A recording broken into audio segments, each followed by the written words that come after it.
I think it's what's holding a lot of freelancers back because we are limited by time. Time is our bottleneck. So we need to be really efficient with our time to be a profitable freelancer. Today, I'm answering a question from my course student, Ferlin. Shout out to Ferlin. She said, I'm amazed with your time management skills between client work, building your personal brand, course updates, YouTube video production, and community engagement on Slack. Could you share how you segregate your time amongst all of these? So I want to make an episode on time management because I think that's a really good question. And I think it's what's holding a lot of freelancers back because we are limited by time. Time is our bottleneck. So we need to be really efficient with our time. I've gone out of my way to read some time management books, but what I find is that everybody's brain functions a little bit differently. I mean, I've tried everything in terms of scheduling things down to a T, but that didn't really feel right to me. So what I've come to in terms of how I get everything done, I think you have to find what works for you and what feels right and what actually accomplishes the goal, what actually helps you be efficient. Welcome to the Paid Copywriter Podcast for free thinkers and introverts who just don't fit the 9-to-5 mold and want to break free and start a business of one. I share all of the tips, strategies, and behind the scene fails of how I transitioned from a 9-to-5 career to freelance writing despite having no experience. So if you want to learn all things copywriting, persuasion, psychology, and marketing, make sure you subscribe or follow whether you're listening to this on podcast or YouTube. So recently I got into power walking and I'm obsessed with it, and my fiance makes fun of me because I'm that weirdo striding outside on the sidewalks and on the beach and on the boardwalk with my arms pumping. But my best ideas hit me when I'm on those walks, okay? So what I'm about to read to you is me talking into my phone on my notes app, taking the notes in Asana, and now I'm sitting down recording this for you. And that's all going to play into how I make the most of my time, how I repurpose content, how I capture ideas. We're going to cover all of it. So let's start with the first one. You're probably not going to expect this, but we're going to go there. I don't drink alcohol and I don't do drugs. Very, very sensitive. And I don't do well with any type of substance at all. And I actually stopped drinking about 2 years ago. Marijuana, substances, all that stuff, it has the opposite impact on me. Like, it makes people tired, hungry, and relaxed. And instead it makes me wired. It makes me lose my appetite, and then I get super freaking paranoid, and then the paranoid usually spirals into some type of depression. So I just don't do well with substances. But alcohol is that, very insidious substance that is so tolerated in our culture, so celebrated, so normalized in our culture that took me the longest to kick, even though I was like a very light drinker by the time I quit. I never had blackouts, never had really like embarrassing moments, or I just didn't really look like I had a problem with alcohol. But once I got rid of those hangovers and the paranoia and the crutch of alcohol, I really kicked into high gear. I had a brand new focus. I had some health issues with like my stomach and my skin. All of that went away. So choosing to be straight edge really supercharges your results. Try giving alcohol up for 90 days and just see how you feel, right? Because you might not want to get rid of it completely. And if you are kind of struggling and you've been thinking about going alcohol free, check out How to Quit Drinking or How to Quit Alcohol the Easy Way by, what is the name? I have the book right on my shelf. At Alan something. I'll put it in the show notes. A lot of people have read this book and just stopped drinking cold turkey. I don't consider myself an alcoholic. I just stopped drinking. I guess you would call it spontaneous sobriety. I don't attend meetings and I do not do a 12-step program. I just spontaneously stopped drinking. So that's the one is I take care of my brain by not doing drugs and alcohol. And as my mother used to say growing up, she used to say, in this family, we don't have a lot of brain cells, so we have to preserve all the ones we have. So don't do drugs. Here's the other thing. I use Asana to organize all of my tasks and track my progress. This is both for my freelance business and my digital products business. which is my course 30 Days to Paid and my template pack that you guys might have downloaded. Prioritizing everything based on deadline and being able to see the progress via that Kanban method. That is spelled Kanban, Kanban. This is how Trello boards are organized. I could literally see if I'm assigned a blog post, assigned, first draft, in edits, and final revisions. I break everything down into stages, and Asana allows me to do that with the Kanban board method. And I teach that in my online course. I give you a walkthrough of Asana. I took a $1,400 course on how to use Asana for project management, and it was like some of the best money I ever spent. The woman's name is Louise Henry. I'm just a huge fan of hers, and organizing my life via Asana was a game changer. I mean, even getting on Trello in my very beginning days was a step in the right direction. When I became a freelancer, I progressed from, this is embarrassing, I used to write my assignments and due dates on Post-it notes and a whiteboard. And then I used project management, which was Trello. And then I graduated to Asana, which is what I'm using now. And now everyone's using Notion, and I feel some FOMO, and I'm like, oh my God, should I do Notion? Should I do ClickUp? Like all these flashy project management. But at the end of the day, I think they all do kind of the same thing, and I'm sticking with Asana for the foreseeable future. So here's the other thing I do. I make the most of when my brain is at full capacity. And that for me is in the morning. I think for a lot of people, it's going to be the morning. So what that looks like is that the things I dread doing most, which is honestly, I hate to say it at this point, it's my client work. It just kind of like stresses me out. And then when I get on a podcast and when I am able to interact with my course students, that's when I get into flow, when I feel really fulfilled.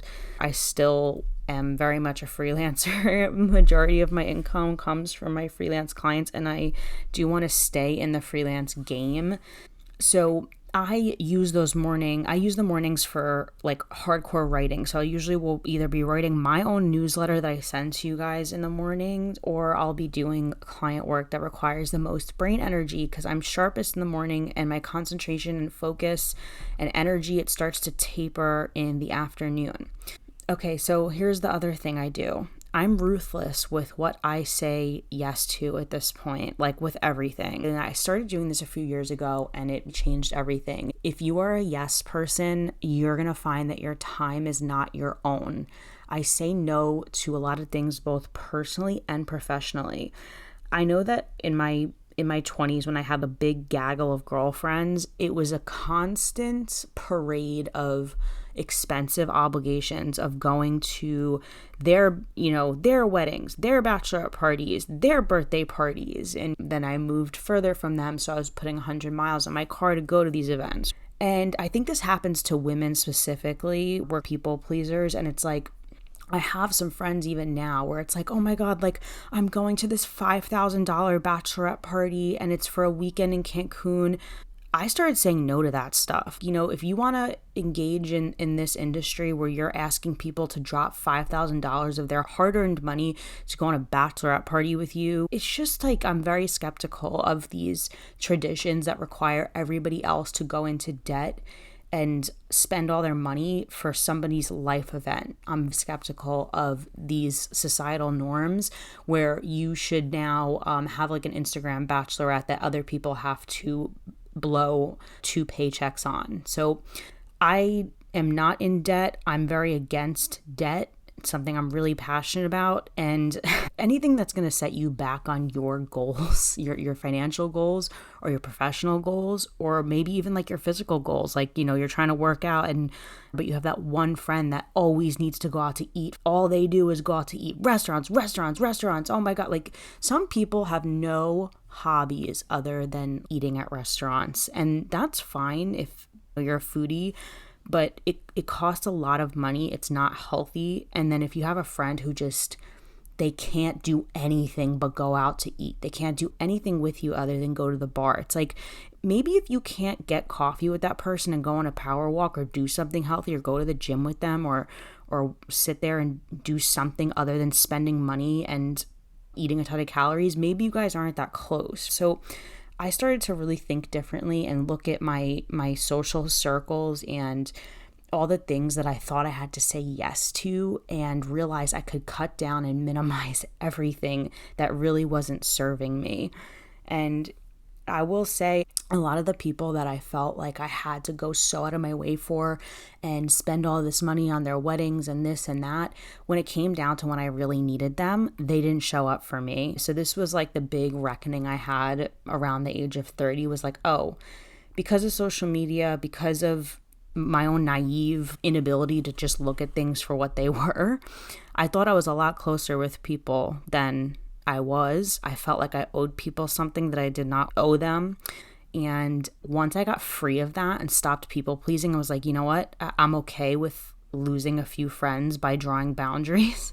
Everything became super streamlined, and my time and money and emotions stopped being so invested in other people. And I did focus on myself, and life did get better, and my productivity skyrocketed as a result. So that's a long-winded way of saying that I really just became ruthless with what I say no to. That goes with my freelance clients too.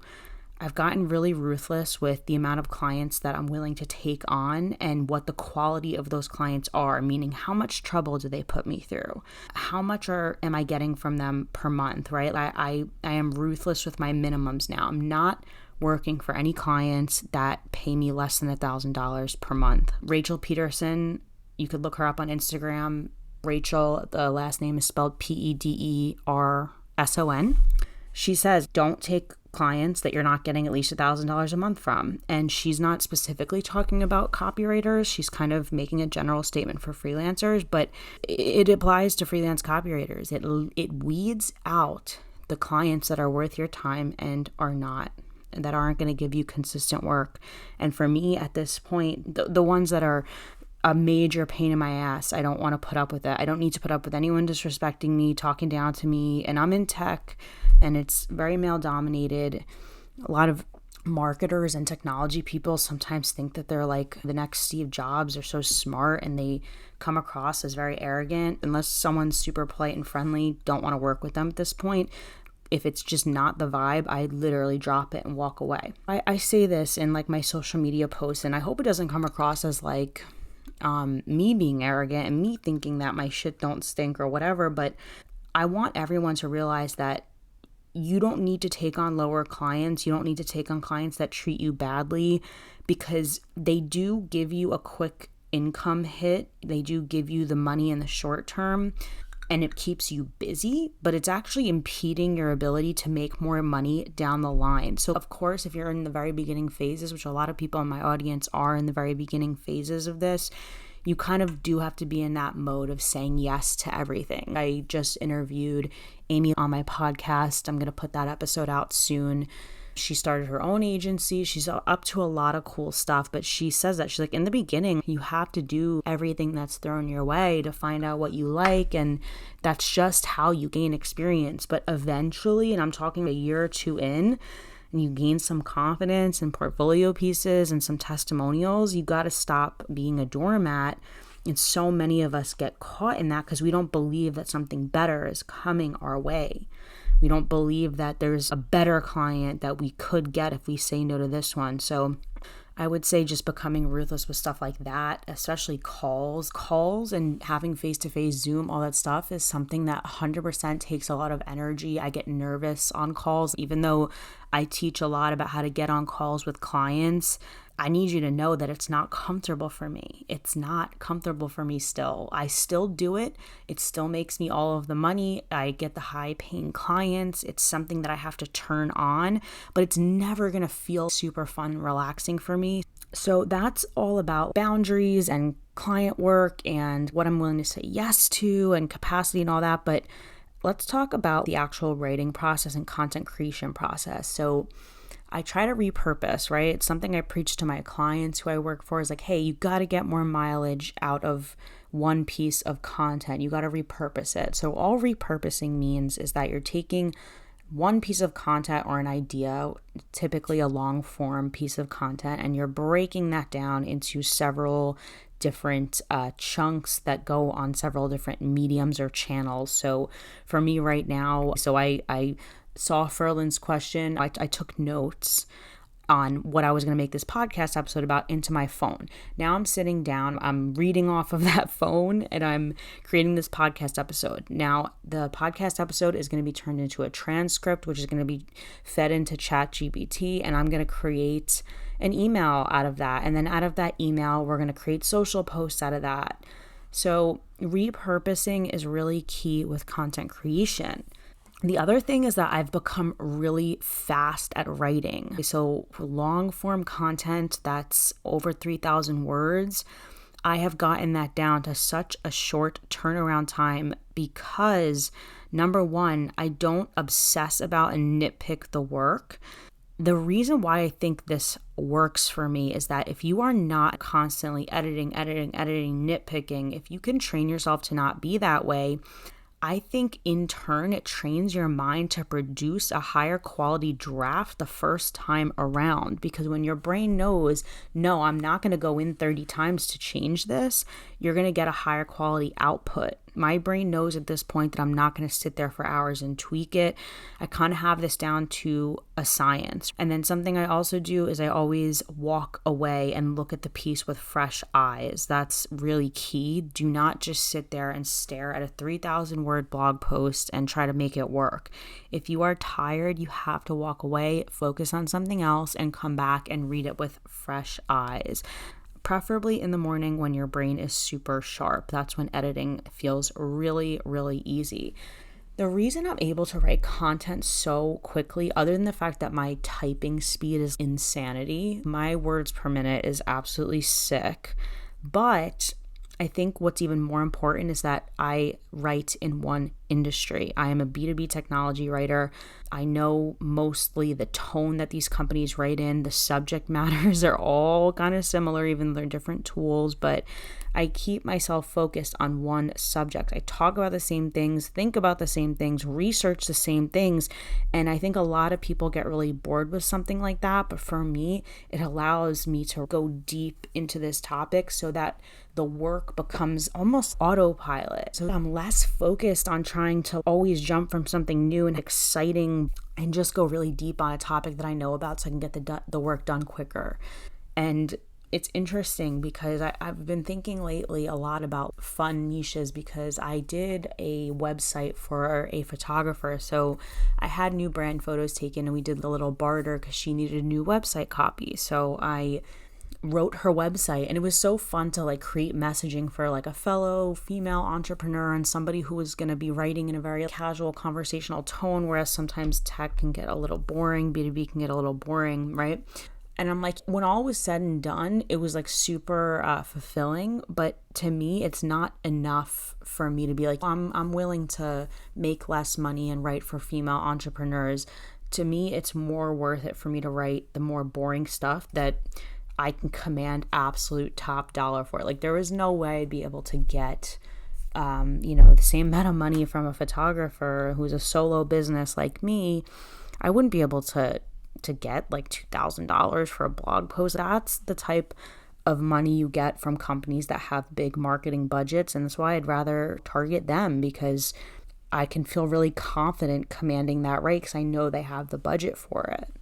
The other thing is I'm always looking for an easier, more efficient way to do something. So whether it's transcribing a podcast and then putting it into ChatGPT, turn it into a blog post, I've just found so many little workarounds that I used to spend too much time on. Like, this is embarrassing to admit, but I used to actually transcribe entire blog posts. Like, so a client would come to me and say, use this podcast episode and write a blog post, and I would sit there and listen to the entire audio and type because, like I said, I'm a really fast typer, but wow, if I had known about AI transcription like I do now, it would just be such a different story. So like discovering Otter AI years ago was key for that, and then discovering that I could take the transcript from Otter AI and feed it into ChatGPT and say, hey, summarize the high level points and turn this into a blog post with this outline. The amount of time saving we have is absolutely insane. So I'm doing a lot of ChatGPT training in my course 3 Days to Paid, and one of my students came to me and was like, I was really hesitant to try this stuff, but but just watching this mini lesson, I'm realizing that I really should give this a try. And that's how I was too. I was surprisingly slow to adopt ChatGPT. I was paying a lot of money for Jasper. I was a super user at their highest level. But then I realized that ChatGPT basically does the same thing for free and sometimes has higher quality output than Jasper. So right now I'm just using Jasper for adapting tone, which I go into all of that in that training. If you're in my course, you're definitely going to want to check that out. I used Jasper to change the tone. The other thing I do too is I use Asana as like my second brain. The minute I get an idea about anything, it goes into the Asana board, and I find that allows me to think more clearly. I'm not clogging up my brain, because I think a lot of the time we'll have an idea and then we'll keep it in our mind and it's taking up space because we don't want to forget it. And when you can get all of your ideas out into an Asana board and know that it's safe if you ever want to go back to it, that is key. I get great ideas when I'm walking on the beach, and I'm listening to podcasts. So it's great to just get all of that in there. So those are some unconventional productivity tips. And I know I went on a few rants. That's really how I get it all done. I mean, I just recently started working with a virtual assistant. This is very, very beginning stages, but believe it or not, I am doing everything on my own right now. And I think it's just a testament to the processes I have in place and that I've been able to streamline content creation to a point where I am able to keep up with the output. But I am looking forward to expanding what I'm doing and hiring a team of other freelancers and contractors. I've definitely outsourced before. I haven't found the actual best right fit for me at this moment, but I'm hoping soon that I'm not going to be doing everything. But right now I am doing everything, and I sent an email newsletter this morning where I basically talk about the fact that I really don't have much going on in my life other than work. I'm hyper focused on work, and I think that is honestly how I wind up getting so much done too. I'm probably not super balanced, and I'm probably working more than I should, or more than most people would think is healthy, because I'm up on my laptop until 11 o'clock at night or whatever. But I explained this in the newsletter. It's the season that I'm in. I'm in a very hustle focused season. I also feel like in a lot of ways, I'm making up for my entire 20s where I really was completely lost. And I don't know if it's really considered lost, because it clearly formed me into who I eventually needed to become. But I was not sure what I wanted to do with my life. I did not think writing was even a possibility. So I was going from job to job, trying to figure it out. I was dating a bunch of unavailable people. I was friends with a bunch of toxic people. My closest friendship was with a narcissistic person who just drained me of all of my empathy and energy, and kind of was like an energy vampire. So I just was surrounded by not great people. I was really floundering. And then something happens when you turn 30. I had an epiphany about my spiritual beliefs. I left a lot of new age beliefs behind for Christianity. I finally freed myself from toxic, unbalanced friendships that were draining me. It was just a year of finally standing up for myself and growing a backbone, which is why I probably bring up those themes a lot in my writing. So please send me messages and let me know how you felt about the episode and how you feel about this format. Hearing from you guys really keeps me going and motivates me to keep sharing, to keep showing up, because it's really hard to show up. A lot of people online, you don't know this, but they're thinking to themselves, what's even the point of sharing this? No one's going to care. So we need to know that you do care and that you do enjoy it. Now, if you want to know the story about how I actually got on LinkedIn and built my freelance business step by step, you're going to want to download my LinkedIn guide below. I tell you a little bit about how I transitioned and replaced my 9-to-5 income with a freelance income. It's a free downloadable guide for you, and you can learn how to set yourself up on LinkedIn step by step. See ya.